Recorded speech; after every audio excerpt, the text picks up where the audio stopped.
اعوذ باللہ من الشیطان الرجیم بسم اللہ الرحمن الرحیم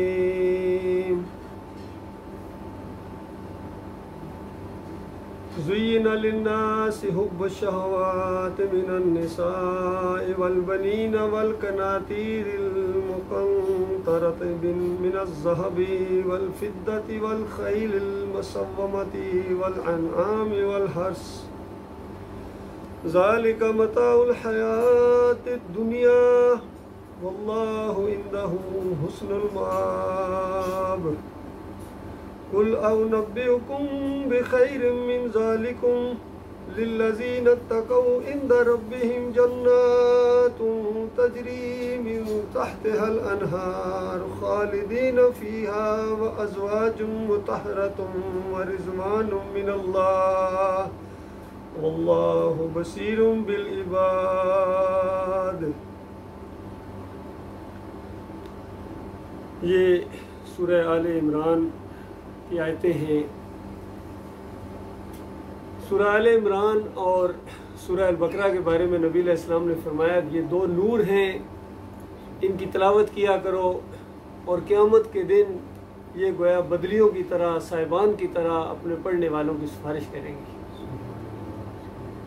اور بہت ہی زبردست مضامین اس کے اندر بیان ہوئے ہیں، یعنی دعوت سے لے کر آخری مرحلے تک، یعنی قتال تک۔ اس میں سارا گویا شیڈیول مسلمانوں کا، مومنوں کا، ایمانداروں کا، اللہ کی پارٹی کا بیان کر دیا گیا ہے۔ ان آیات کے اندر اللہ تعالیٰ نے انگلی رکھ کے گویا جو انسان کی کمزوریاں ہیں، جن کے پیچھے آج انسانیت بھاگے جا رہی ہے، انہی چیزوں کا چکر ہے جو آج دنیا میں دوڑ لگی ہوئی ہے، ہمیشہ یہی ہوا ہے۔ اس کا ذکر کیا ہے کہ انسانوں، یہ جو تمہارے لیے یہ جو چیزیں ہیں جن کا ذکر کیا گیا ہے، ان کے اندر اٹریکشن اللہ نے خود رکھی ہے، اور رکھی ہے امتحانی نقطہ نظر سے کہ کون ان کے اندر پھنس جاتا ہے اور کون اپنے مقصد کے اوپر اپنی نگاہ رکھتا ہے۔ یہ امتحان کا ایک پرچہ ہے آپ کے سامنے۔ تو بتایا گیا کہ یہ لوگوں کے لیے، یعنی انسانوں کے لیے مرغوبات نفس، یعنی دل کو کھینچنے والی جو چیزیں ہیں، اور یہ کھینچنے کی صلاحیت یاد رکھیں اللہ نے رکھی ہے، اور امتحانی نقطہ نظر سے رکھی ہے۔ پھر میں زور دے رہا ہوں اس کے اوپر۔ تو مالک فرماتا ہے کہ مرغوبات نفس، یہ ان کا ذکر کیا ہے، اور آپ دیکھیں گے کہ انہی چیزوں کو سارا چکر ہے۔ فرمایا عورتیں، خواتین کا معاملہ، انہی کے پیچھے لوگ دوڑے جا رہے ہیں، اور کتنے دنیا کے اندر فساد انہی کی وجہ سے ہوتے ہیں۔ اور نبی علیہ السلام نے گویا آخری اپنی وصیت یہی کی تھی کہ بنی اسرائیل کے اندر جو بگاڑ آیا تھا، فتنہ آیا تھا، وہ اسی جنس، یعنی خواتین کی وجہ سے آیا تھا۔ اور کہیں فرمایا کہ مال و دولت کے اندر جب پچھلی قومیں ڈالی گئیں اس آزمائش کے اندر تو ہلاک ہو گئے، مجھے تمہارے بارے میں بھی یہی خطرہ ہے، لہٰذا خواتین کے معاملے میں اللہ سے ڈرنا اور مال و دولت کے معاملے میں اللہ سے ڈرنا۔ فاتقوا الدنیا واتقوا النساء، یہ دنیا جو اپنے اندر کھینچ لیتی ہے دلدل کی طرح، اسی کے پیچھے دوڑے جا رہے ہیں، بس اس کے علاوہ ان کو کچھ نظر ہی نہیں آتا ہے، لیکن ملتی اتنی ہے جتنی مالک چاہتا ہے۔ یاد رکھیں، کسی کی خواہش سے، کسی کی محنت سے یہ زیادہ نہیں مل سکتی ہے، ملے گی اتنی جتنی مالک چاہے گا۔ فرمایا یہ خواتین ہیں، پھر اولاد ہے، اولاد کی بڑی خواہش ہوتی ہے، اور اسی کے لیے انسان بس اولاد ہو جائے، اولاد ہو جائے، اور خاص طور نرینہ ہو جائے پھر تو کیا کہنا۔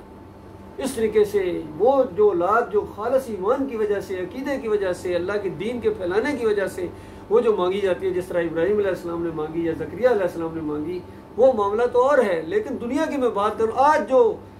سمجھے جاتے ہیں کہ بڑے کامیاب ہیں، بڑے ان کے اوپر اللہ کی نوازش ہے جی، بیٹے زیادہ ہیں جی، مال زیادہ ہے جی، تو یہ چیزیں بھی اپنے طرف کھینچنے والی ہیں۔ فرمایا سونے چاندی کے ڈھیر، یہ سونے کا معاملہ، یہ چاندی، یہ بینک بیلنس، کریڈٹ کارڈز، بس یہ بڑھاتے چلے جا رہے ہیں، انہی کی ساری دوڑ ہے۔ فرمایا چیدہ گھوڑے، اس دور میں گھوڑے تھے، اور آج کے دور میں گاڑیاں ہیں، کاریں ہیں، ایک سے ایک نیا ماڈل ہے جی، اور اس کے بعد انہی کی طرف ساری توجہ ہے۔ اور سمجھے جس کو لمبی گاڑی مل گئی، ماڈل نیا مل گیا، وہ بڑا کامیاب ہو گیا جی، بڑا جناب خوش قسمت ہے جی، اس کمپنی کی گاڑی اس کو مل گئی ہے۔ تو یہ بھی دوڑ ہے، ان چیزوں کے اندر اٹریکشن اللہ تعالیٰ نے رکھی ہے. پھر مویشی ہیں، یہ بڑے بڑے فارمز، کیٹل فارمز، بکریاں اور بھیڑیں، بھینسیں، گائیں، کتنے یہ چیزیں ہوتی ہیں. کاروبار لوگ کرتا ہے جس کے جتنے زیادہ وہ سمجھا جاتا ہے بڑا مالدار ہے جی، بڑے اس کے اللہ نے نوازا ہوا جی. اور اگر اس سے پوچھو بھی ہاں جی کیا حال ہے، اللہ کی بڑی کرم نوازی ہے جی، بڑی مہربانیاں اللہ تعالیٰ کی جی، بس وہ اس کو مہربانیاں سمجھ رہا ہے. اور فرمایا زرعی زمینیں، یہ بڑے بڑے پلاٹس، بڑے بڑے ہاؤسنگ سوسائٹیز، اس کے اندر بڑی بڑی کالونیاں، کوٹھیاں، بنگلے اگر کسی کو مل گئے، فلیٹ مل گئے تو سمجھتا ہے بس میرے اوپر اللہ تعالیٰ کی بڑی کرم نوازی ہے. اور اگر کسی دوسرے ملک میں یہ مل گئے، فلیٹ مل گئے، دبئی میں مل گئے، لندن میں مل گئے، یا سوئٹزرلینڈ میں مل گئے، یا مری میں مل گئے، یا اس طریقے سے جگہ میں، پھر تو اپنی خوش قسمتی کو وہ ڈبل سمجھتا ہے کہ اور زیادہ میں خوش قسمت ہوں. تو ان ساری چیزوں کے اوپر گویا اللہ تعالیٰ نے انگلی رکھ کے دی کہ یہی کچھ معاملہ ہے نا، انہی چیزوں کے پیچھے دوڑے جا رہے ہو نا، اور مل بھی نہیں پا رہے تمہیں صحیح. تو بالفرض کسی کو مل بھی جائے تو سکون نہیں ہے. بڑے بڑے مالدار ہیں، یقین کیجئے سکون نہیں ہے ان کے پاس، بڑی بڑی مصیبتوں میں پھنسے ہوئے ہیں. کئی مالک فرماتا ہے جو ہم ان کو مال و دولت دیتے چلے جا رہے ہیں یا ان کو اولادوں سے نوازا ہوا ہے تو کیا ہم ان کو بلائیاں دینے میں مصروف ہیں؟ فرمایا ہرگز نہیں. مالک تو یہ چاہتا ہے کہ انہی کے ذریعے، ان اولاد کے ذریعے اور اس مال کے ذریعے ان کو عذاب دیا جائے دنیا کے اندر بھی. تو اللہ تعالیٰ کے منصوبے اس انداز سے سامنے آتے ہیں. تو بتایا انہی چیزوں کی وجہ سے اپنے مالک اور خالق کو بلا بیٹھے ہو نا، اور یہ چیزیں تمہارے لیے بڑی خوش آئند بنا دی گئی ہے. فرمایا سن لو، مگر یہ سب کچھ دنیا کے چند روزہ زندگی کے سامان ہے. یہ چند روزہ معاملہ ہے، اور یہ دنیا جو ہے تمہارے سامنے جس طریقے سے کھولی گئی ہے، آئی ہے، تو ہو سکتا ہے کہ تم ہو اور یہ دنیا نہ رہے. کئی دیکھیے ابھی سیلابوں کے اندر بڑے بڑے مکانات، بڑے بڑے فلیٹ کس طرح چند لمحوں کے اندر، بڑے بڑے بحری جہاز کتنے مال و دولت کے ساتھ کس طرح چند لمحوں کے اندر ڈوب جاتے ہیں. یا انسان بالکل سب کچھ برت رہا ہے، سمجھتا ہے یہ ہمیشہ میرے ساتھ رہے گی، ایک ہارٹ اٹیک ہوا یا کوئی ایکسیڈنٹ ہوا، کوئی معاملہ ہوا، بندہ غائب، ختم ہوا، معاملہ کہانی ختم ہو گئی. اس انداز سے دنیا کی بے سر و سامانی کا ذکر کیا اللہ تعالیٰ نے. فرمایا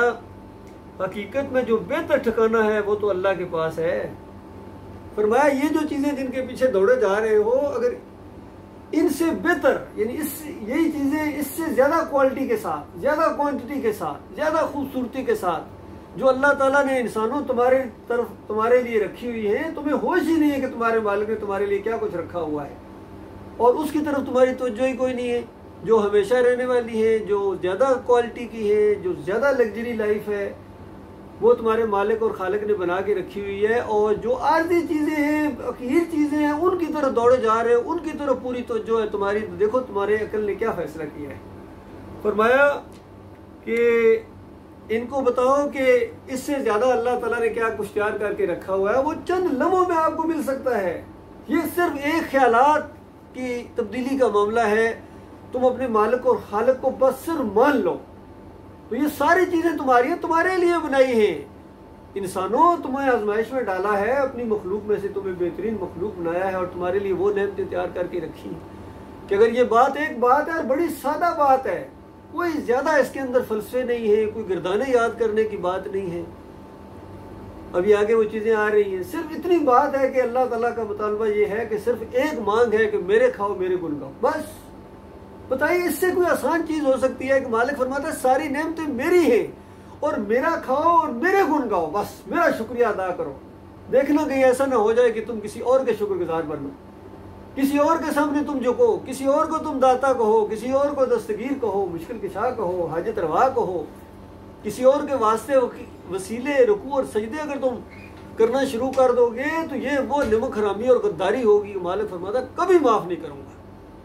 یہ دو چیزیں ہیں، یا تو یہ بات مانو اور اللہ کی رحمتوں کے سائے کے اندر آ جاؤ، مالک کی نوازشوں کے اندر آ جاؤ. سادہ سی بات ہے، تمہارے فائدے کی بات ہے، سمجھ میں آنے والی بات ہے کہ اس پوری کائنات کا ایک مالک ہے. ہر چیز پکار پکار کے کہہ رہی ہے. یہ ہواؤں کا چلنا، دھوپ اور سورج کا یہ نظام، چاند کا، ستاروں کا، ہواؤں کا چلنا، زمین، پہاڑوں کو طرف دیکھو، پرندوں کی طرف دیکھو، خود اپنے جسم کی طرف دیکھو، اپنے خوراک کی طرف دیکھو. ایک ایک چیز، تمہارے انگلیوں کے ناخن، تمہارے سر کے بال، جسم کے بال، اور ایک ایک چیز تمہارا یہ جو نظام ہے یہ پکار پکار کر کہہ رہا ہے کہ کسی نے تمہیں بنایا ہے. یہ ایسا نہیں ہے کہ کسی نے بھی نہیں بنایا ہے، اور یہ انسان یہ ایسے ہی بنا دیا گیا ہے یا اس کی زندگی کا کوئی مقصد نہیں ہے، ایسی بات نہیں. تو پہلی بات تو یہ سامنے آتی ہے کہ کوئی نہ کوئی ہے ضرور. اور دوسری بات اسی کا حصہ ہے کہ ہے اور وہ اکیلا ہے، کیونکہ دو اگر ہوتے تو یہ نظام تباہ و برباد ہو جاتا. دو نہیں ہے، بس دو نہ مانو، تین تو مانو بڑے بات کی بات ہے، چار اور ہزاروں کو تم معبود بنا لو گے تو پھر تو تمہارا جرم بڑھتا چلا جائے گا. اگر تم نے دو بھی بنائے تو تم مارے گئے، پھر تمہاری خیر نہیں ہے. اور اس کے بعد اگر یہ زندگی کی مہلت کے اندر توبہ استغفار نہیں کی اور سچی توبہ، دل کی گہرائی سے توبہ کہ اپنی غلطی کا پہلے احساس ہونا چاہیے، اس کے بعد معافی مانگو کہ مالک انہی مولویوں اور پیروں کی وجہ سے، انہی لیڈروں کی وجہ سے، شیطانوں کی وجہ سے ہم نے جو تجھے چھوڑ کر کسی اور کو ہم نے پکارا زندگی میں کبھی، یا واسطہ وسیلہ دیا یا کوئی اور معاملات کیے، نظر و نیاز کی ان کی، تو مالک معافی مانگتا ہوں. دل کی گہرائی سے سچی توبہ کرو اور دوبارہ کبھی اس طرف نہ پلٹو. اور اگر کوئی اس طرف تھوڑا سا لانے کی کوشش کرے تو اس کو کہو کہ میں تو پہلے کی توبہ کر رہا ہوں، جو میں زندگی میں پہلے ہو گئے، میرے سے گناہ یہ ہو گئے ہیں، شرک ہو گیا ہے، کتنا ظلم ہوا تھا میرے ساتھ، میں تو اس کی توبہ کرے، تم پھر مجھے اسی شرک کی طرف لے جا رہے ہو. تو اس انداز سے وہ تبلیغ بھی کرے، لوگوں کو سمجھائے کہ دیکھو تمہارا ایک مالک ہے. تو یہ ایک سوچ ہے، چند لمحے کے اندر یہ تبدیل ہو سکتی ہے اگر کوئی کرنا چاہے. تو اس کے بعد مالک نے ایسی چیزیں تیار کر کے رکھی ہیں. مالک فرماتا ہے کہ سنو، جو اللہ پر ایمان لائے اور پھر تقوی کی روش اختیار کرے، یعنی اللہ سے ڈر کر خشیت کے ساتھ اللہ سے اپنے اللہ سے ڈرنا، یعنی اس کی ناراضگی سے ڈرنا، اور اس انداز سے کہ اگر میں نے اس کی نافرمانی کی اور اس نے پکڑ لیا مجھے کوئی خود چھڑانے والا نہیں ہے، اس انداز سے اس کا ڈر. معراج کی رات جب نبی علیہ السلام گئے تو روایت میں آتا ہے نبی علیہ السلام نے بتایا کہ اوپر جب گئے ہیں تو جبریل علیہ السلام کو دیکھا جب نبی علیہ السلام نے، تو اس طرح اللہ کی خشیت سے وہ ڈرے ہوئے ہیں کہ مثال دی نبی علیہ السلام جس طرح ایک بوسیدہ کپڑا ہوتا ہے، اندازہ لگائیے بوسیدہ کپڑا کس طرح اس کی حالت ہو جاتی ہے، اس طرح جبریل علیہ السلام کی حالت تھی اللہ کی خشیت کی وجہ سے، اللہ کے خوف کی وجہ سے. کیونکہ اللہ تعالیٰ ایسی عظیم ذات ہے جو سب سے بڑی جان دنیاوی لحاظ سے مخلوق، جس کے 600 بازو ہیں. جبریل علیہ السلام نبی علیہ السلام نے جب اصلی حالت میں دیکھا تو پوری افق پر چھائے ہوئے تھے، اندازہ لگے پورے آسمان پر کرسی پر بیٹھے ہوئے تھے. یہ والی مخلوق اس طرح اللہ سے ڈرتی ہے، خوف کھاتی کہ میرا مالک مجھے پکڑ نہ لے. اس انداز سے انسانوں تمہیں کیا ہو گیا، تم اگر بے خوف ہو جاؤ گے تو تمہیں چھوڑے گا. اس کی نافرمانی پر ڈر جانا، مسلسل اس کی نافرمانی کرنا، یہ اس کی توہین ہے. اس لیے اپنے مالک اور خالق کے فرما بردار بن جاؤ، خوشی کے ساتھ، دل کی پوری رغبت کے ساتھ اپنے مالک اور خالق کے شکر گزار بنو. اور جب اس کے فرما بردار بنو تو کوئی اپنی خوبی نہ سمجھنا، اگر اس کے فرما بردار بن جاؤ تو یہ تمہارے مالک کا تمہارے اوپر احسان ہے، اس نے تمہیں توفیق عطا فرمائی. اور اگر اس کے فرما بردار نہیں بنتے ہو تو اس کے بعد اپنے آپ کو کوسو، پھر تمہاری اپنی مستی ہے. اللہ تعالیٰ یہ باتیں اس انداز سے مالک سامنے لاتا ہے کہ دیکھو جو اللہ پر ایمان لائے پھر تقوی کی روش اختیار کرے. یاد رکھیے ایمان کے بغیر کوئی تقوی نہیں. یہ تقوی کا لفظ آپ سنتے ہیں، متقی لوگ یہ سارے کے سارے ایمان کے ساتھ مشروط ہیں. اگر ایمان نہیں ہے اور عقیدے کے اندر شرک ہے تو پھر آپ جو مرضی کر لو آپ متقی نہیں ہو سکتے ہیں، آپ نیک انسان نہیں ہو سکتے ہیں کبھی بھی. آپ حاجی صاحب تو ہو سکتے ہیں، آپ حافظ صاحب ہو سکتے ہیں، آپ زکاتی صاحب ہو سکتے ہیں، یا اور کوئی لیول آپ کے اوپر دین کا لگایا جا سکتا ہے، لیکن آپ نیک انسان متقی انسان کبھی بھی نہیں بن سکتے بغیر ایمان خالص کے. تو فرمایا ان کے لیے مالک کی طرف سے وہ اپنے ان بندوں کے لیے مالک نے ایسے ایسے باغ تیار کر کے رکھے ہوئے، اندازہ لگائی جن کے نیچے نہریں بہ رہی ہیں. بتائیے دنیا کے اندر جب نہروں کا کبھی منظر دیکھو، دنیا میں ایسی ایسی آبشاریں ہیں، ایسی ایسی نہریں کہ دیکھ کے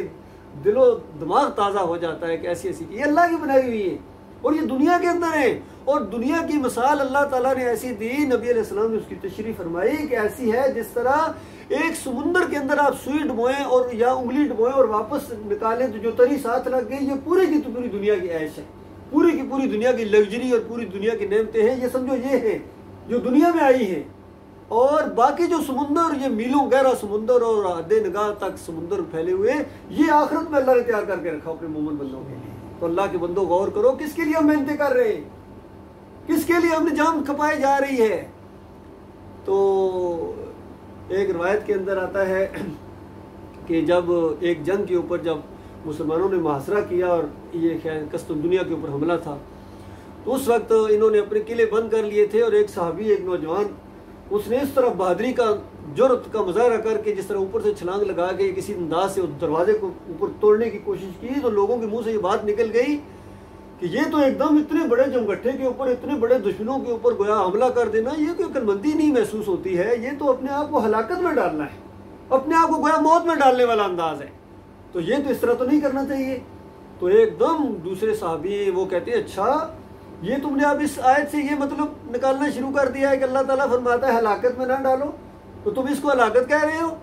اور یہ تو وہ آیت ہے جو ہم لوگوں کے بارے میں نازل ہوئی تھی، ہم انصاریوں کے بارے میں نازل ہوئی تھی کہ جب مشرکین کو اور قریش کو شکست ہوئی اور اس کے بعد نبی علیہ السلام نے اعلان فرما دیا کہ اب یہ کبھی تمہارے اوپر حملہ نہیں کر سکیں گے، اب تم ان کے اوپر حملہ کرو گے۔ جب یہ ماحول بن گیا تو اس وقت ہم نے نبی علیہ السلام سے یہ تھوڑی سی درخواست کی کہ اب جنگی ماحول چونکہ ختم ہو گیا ہے، اسلام کا ایک غلبہ سا ہو گیا ہے، اب تھوڑا سا ہم اپنی توجہ ذرا اپنی معاش کی تھوڑا درست کرنے کی طرف ہم ادھر کریں تھوڑی سی۔ تو اس وقت یہ آیتیں نازل ہوئی تھی کہ مسلمانوں اپنے آپ کو ہلاکت میں مت ڈالو، پھر تم مال کے پیچھے بھاگے، پھر تم دنیا کی طرف اگر تمہاری توجہ ہو گئی ہے تو گویا تم اپنے آپ کو ہلاک کر رہے ہو۔ اللہ کے دین کو اٹھاؤ، اللہ تعالیٰ تمہیں دنیا اور آخرت میں اس طرح نوازے گا، تمہیں مالک بنا، اس کے اندر تمہاری عزت ہے، اس کے اندر تمہارا سارا کچھ اللہ تعالیٰ تمہیں دے گا، سب کچھ اللہ دے گا، ایسا مالک نعمت آئے گا کہ تم اس کو سنبھال نہیں سکو گے۔ اور واقعی ایسا ہوا، ایسے سے ایک عام سپاہی کے حصے میں اتنا مالک نعمت آ گیا تھا کہ اس کو مصیبت پڑ گئی کہ رکھوں کہاں سے، خیمے کے اندر جگہ کوئی نہیں ہے، کہاں رکھوں اتنا مال، کہاں سے کدھر رکھوں، سنبھالوں کہاں سے، یہ ماحول بن گیا تھا اللہ کی رحمت و شفقت سے۔ یہ معاملات ہیں اللہ کے بندوں، مالک فرماتا ہے اللہ نے اپنے پاس تمہارے لیے ایسے ایسے باغات تیار کر کے رکھے ہوئے ہیں جن کے نیچے نہریں بہ ہیں اور ان میں ہمیشہ کی زندگی ہوگی۔ یہاں دنیا میں تو پھر مر جاتا ہے، ایک لمحے کی بھی کسی کی گارنٹی نہیں ہے، مال اگر اکٹھا کر لیا پھر بھی ایک لمحے کی گارنٹی نہیں ہے، تو وہ باقی تو وارثوں کو مل جائے گا، دوسرے لوگ اس کو کھا جائیں گے جس کے لیے آپ نے اتنی محنت کی ہے۔ اور وہ جنت کا معاملہ ہمیشہ کی زندگی، اور وہاں پاکیزہ بیویاں، کوئی ان کے ساتھ عیب نہیں، کوئی بیماری نہیں ان کے ساتھ، وہاں جو حوریں آپ کو ملیں گی، وہاں خواتین ملیں گی آپ کو بیویاں، اگر دنیا میں نہیں ملتی ان کے پیچھے دوڑے جا رہے ہو کوئی پرواہ نہ کرو، اللہ کے بندوں مومنو یہ چند دنوں کا چند لمحوں کا معاملہ ہے، اس کے بعد ہمیشہ ہمیشہ کے لیے وہاں تمہیں پاکیزہ بیویاں ملیں گی۔ اور ان کی خوبصورتی کے جو چیزیں آئی ہیں، صرف اتنی ایک بات کہ بتایا کہ جنتی عورت نے جو ایک دوپٹہ اوڑھا ہوا ہے اتنا خوبصورت ہے، اتنا خوبصورت ہے کہ دنیا کی پوری دولت سے خریدا نہیں جا سکتا۔ اللہ کے بندوں غور کرو، فرمایا ان کی رفیق حیات ہوں گی، اور اس سے بڑی بات سنو کہ اللہ کی رضا، مالک اعلان فرما دے گا جنتیوں کو، جب سب جنت کی نعمتیں دینے کے بعد، عیش کرانے کے بعد، پھر مالک کی طرف سے اعلان کیا جائے گا کہ جنتیوں کچھ اور اضافہ کروں، جنتی کہیں گے سب مالک مل گیا، پھر مالک خود کہے گا کیا اس سے زیادہ بڑی چیز نہ میں تمہیں دے دوں، تو اس کے بعد حیران ہو جائیں گے جنتی، اس سے بڑی کیا چیز ہو سکتی ہے، جنت سے بڑی کیا چیز ہو سکتی ہے، تو مالک کی طرف سے اعلان کیا جائے گا کہ آج کے بعد ہمیشہ ہمیشہ کے لیے میں تم سے کبھی ناراض نہیں ہوں گا۔ یہ وہ رضوان ہے، اس کو سن کے جنتیوں کی خوشی کا کیا انداز ہوگا۔ فرمایا اللہ کی رضا اور اس کی رضوان جو ہے، اور یہ تو بہت بڑی بات ہے جو ان مومنوں کے حصے میں آنے والی ہے۔ پھر اس کے بعد فرمایا اللہ اپنے بندوں کے رویے پر گہری نظر رکھتا ہے، ہر ایک کا معاملہ نہیں، یہ جو جنت کی ساری بہاروں کے نظارے کھینچے جا رہے ہیں، منظر کشی، یہ ہر ایک کے حصے میں آنے والی نہیں ہے۔ فرمایا مالک جانتا ہے کون دل کی گہرائی سے مالک کو مانا کس نے ہے، کوئی خلوص کس کے اندر ہے، اور فرما بردار کون ہے۔ اس طرح ہم ایسے ہمارے کی بانٹ اندھے کی بانٹ نہیں ہے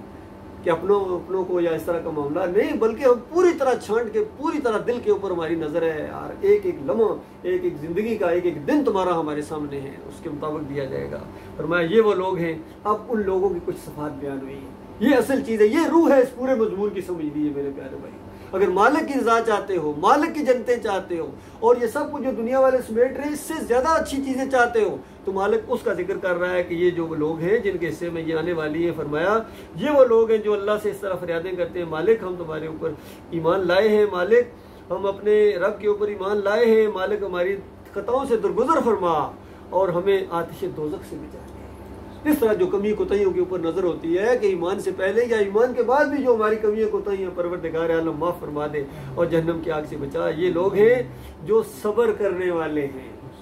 صبر کرنے والے، پہلی صفت ان کی، یہ زبردست قسم کی صفت بیان کی مومنوں کی، صبر کرنے والے۔ ظاہری بات ہے ہر معاملے میں آپ کو صبر کرنا پڑے گا، کمی پیشی کوئی تکلیف مصیبت آئی ہے اللہ کی طرف سے صبر۔ اور انبیاء کی زندگی آپ پڑھیں، سورہ الانبیاء پڑھیں، انبیاء کی زندگی کے واقعات بیان کیے کہ یہ سارے انبیاء انسان ہیں، اور کس طرح ان کو اللہ تعالیٰ نے مشکلات میں بھی ڈالا، اس کے بعد صبر کرنے والے تھے۔ اور جب مالک کی طرف سے خوشی آ جائے تو شکر کرنے والے ہیں۔ اس صبر اور شکر کا معاملہ ہے ایمان خالص۔ مصیبتیں ہیں کسی اور در پر نہیں جانا ہے، ایک در ہے، مالک کا در ہے، اسی کے اوپر سجدے کرنے ہیں، رکوع کرنے ہیں، فریادیں کرنی ہیں اور صبر کے ساتھ اس کے اوپر جمے رہنا ہے۔ فرمایا یہ لوگ ہیں جو صبر کرنے والے ہیں، راست بات بالکل کھرے، کوئی ان کے اندر بل فریب آپ نہیں دیکھیں گے، فراڈ کرنا ان کا کام نہیں ہے، فریب کاریاں ان کا کام نہیں ہے، یہ بالکل کھرے لوگ ہیں جو ان کے دل میں ان کی زبان پر بھی ہوتا ہے۔ فرمایا فرما بردار ہیں، فرما بردار ہیں، اپنے مالک اور خالق کے فرما بردار ہیں۔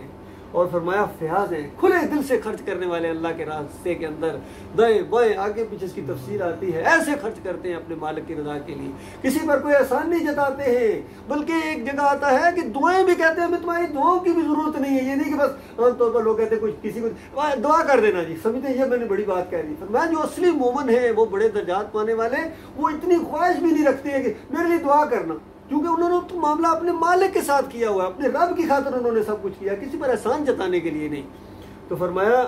اس طریقے سے وہ فیاض ہیں، کھلے دل والے ہیں، اور رات کی آخری گھڑیوں میں اللہ سے دعائیں مانگا کرتے ہیں۔ یہ رات کی آخری گھڑیوں سے مراد یہ تہجد گزاریاں ہیں، جب لوگ خراٹے لے رہے ہوتے ہیں، یہ وہ اللہ کے بندے ہوتے ہیں جو اپنے مالک کے لیے اٹھتے ہیں۔ اپنے مالک کے لیے دل نہیں کرتا اٹھنے کو، بڑا مشکل کام ہے، لیکن یہ ذہن میں سوچ کے کہ ہمارے مالک کی وجہ سے، ہمارے رب کی وجہ سے ہم اٹھے ہیں، اس انداز سے اپنی سکون کو، اپنی اس چیز کو وہ قربان کرتے ہیں۔ اور اس انداز سے یہ صفات اللہ تعالیٰ نے بیان کرنے کے بعد پھر اسی جوہری مسئلے کو بیان کیا کہ دیکھو یہ ساری چیزیں ان کے لیے ہیں جو اس بات کو مانے کہ اللہ نے خود اس بات کی گواہی دی ہے، اللہ نے گواہی دی ہے، اور گواہی یہ ہے کہ اللہ کے علاوہ کوئی معبود نہیں ہے، یہ گواہی دی ہے اللہ تعالیٰ نے، کوئی معبود نہیں ہے۔ اور سارے فرشتوں نے کتنے معاملات کو چلا رہے ہیں کائنات کے اللہ تعالیٰ نے ان کے ذریعے، ان سارے فرشتوں کو معلوم ہے کہ اللہ کے علاوہ کوئی معبود نہیں ہے، کوئی داتا، کوئی دستگیر، کوئی مشکل کشا، کوئی پکارے کے لائق ہی نہیں ہے۔ اندازہ لگاؤ یہ کہاں سے پکارے آگے، یا علی مدد، یا رسول مدد، یا غوث مدد، یا لات بابا، یا منات بابا، یہ پکارے کہاں سے آئی ہیں؟ یا اللہ اپنے حبیب کے صدقے، فلاں کے صدقے، پنجر پاک کے صدقے، یہ جناب دلدل کے صدقے اور پتہ نہیں مزار کے صدقے، کیا کیا انداز ان کے آگے کہاں سے لے کے آ گئے؟ یہ شرک اور کفر کہاں سے لایا؟ ان کے بڑوں نے ان کو سکھایا ہے، جن کی نشاندہی کی جاتی رہتی ہے، ان سب صوفیوں نے یہی کچھ سکھایا ہے ان کو۔ یہ واسطے وسیلے کا شرک، یہ پکاروں کا شرک، یہ عرس اور میلے کا شرک، چادریں چڑھانے کا شرک، یہ جمہوریت کا شرک، یہ سارا ان کے لیڈروں نے ان کو سکھایا ہے۔ اللہ کی کتاب اس سے بالکل ناواقف ہے یار۔ صحابہ اکرام کا یہ انداز تھا توحید کا، ایمان کا ماننا، اسی کو پھیلانا، پوری دنیا کی نقشے بدلی ہو جائیں گے اس ایمان اور عقیدے کی وجہ سے۔ اور اللہ نے دکھایا صرف 23 سالوں کے اندر دنیا کا نقشہ بدلی ہو گیا اس توحید کی دعوت کی وجہ سے۔ اللہ کے بندوں کوئی اور مسئلہ نہیں تھا۔ تو فرمایا فرشتے بھی اس بات کی گواہی دیتے ہیں، اور سب اہل علم والے لوگ جو راستے کے اوپر قائم ہیں، انصاف کے اوپر قائم ہیں۔ یہ سارے انبیاء ایسے علم والے تھے، اور ان کے جو ماننے والے جو صحیح علماء ہیں، علماء اکرام ہیں، جو اجرت نہیں لیتے ہیں، وہ دین کو بیچتے نہیں، ان کی بات ہو رہی ہے، جو حق پر ہیں، علماء حق ہیں، انہوں نے بھی اس بات کی گواہی دی ہے کہ اللہ کے علاوہ کوئی معبود نہیں ہے۔ دوسروں نے گواہی دی، ان حرام خوروں نے گواہی دی کہ اللہ کے علاوہ کوئی داتا ہے، دستگیر ہے، مشکل کشا ہے، حاجت روا ہے، انہوں نے یہ گواہی دی۔ اور جو صحیح عقیدے والے تھے، راست والے تھے،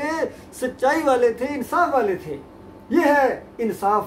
عام طور پر ہمارے لیڈر کہہ دیتے ہیں سارے انبیاء گویا تحریک انصاف بنا رہے تھے، ایسی بات۔ اور اللہ کے بندو سب سے پہلا انصاف یہ ہے کہ اللہ کے ساتھ انصاف کرو، کہ اپنے مالک اور خالق کے ساتھ کوئی شریک نہ ٹھہراؤ، یہ تمہارا انصاف ہے۔ اور اس کے بعد پھر اگلی باتیں آتی ہیں، باقی ساری باتیں خود آ جائیں گی۔ مدینہ ریاست ایسے بنی تھی، پہلے ایمان اور توحید کی دعوت اٹھائی گئی تھی، رد شرک کیا گیا تھا، طاغوت کی نشاندہی کی گئی تھی، اس وجہ سے دیس نکالے میلے تھے، کبھی ابشا کی طرف جا رہے ہیں، کبھی مدینہ کی طرف جا رہے ہیں، کبھی جنگیں ہو رہی ہیں، اپنے ان کے ساتھ دشمن بن گئے تھے اس ایمان اور عقیدے کی وجہ سے۔ فرمایا یہ سارے اس بات پر گواہ ہیں کہ اس زبردست حکیم کے سوا حقیقت میں کوئی الہ نہیں ہے، کوئی داتا نہیں، باقی سب جنہوں نے بنائے ہیں نقلی بنائے ہیں۔ اور اللہ کے نزدیک یہی دین ہے، اور یہی دین اسلام ہے، یہ اسلام ہے کہ اللہ کے علاوہ کوئی معبود نہیں، عرش والا ایک ہے، سارے اسی کی بندگی کریں، وہ ہر زبان کا جاننے والا ہے، ہر زبان کا خالق ہے، اور اس کے علاوہ کسی فرش والے کی بندگی نہیں ہوگی، زمین والے کے اوپر کسی کو نہ سجدے ہوں گے، نہ رکوع ہوں گے، نہ پکارے ہوں گی، نہ نظر و نیازیں ہوں گی، نہ کسی کا یہ حق ہے کہ وہ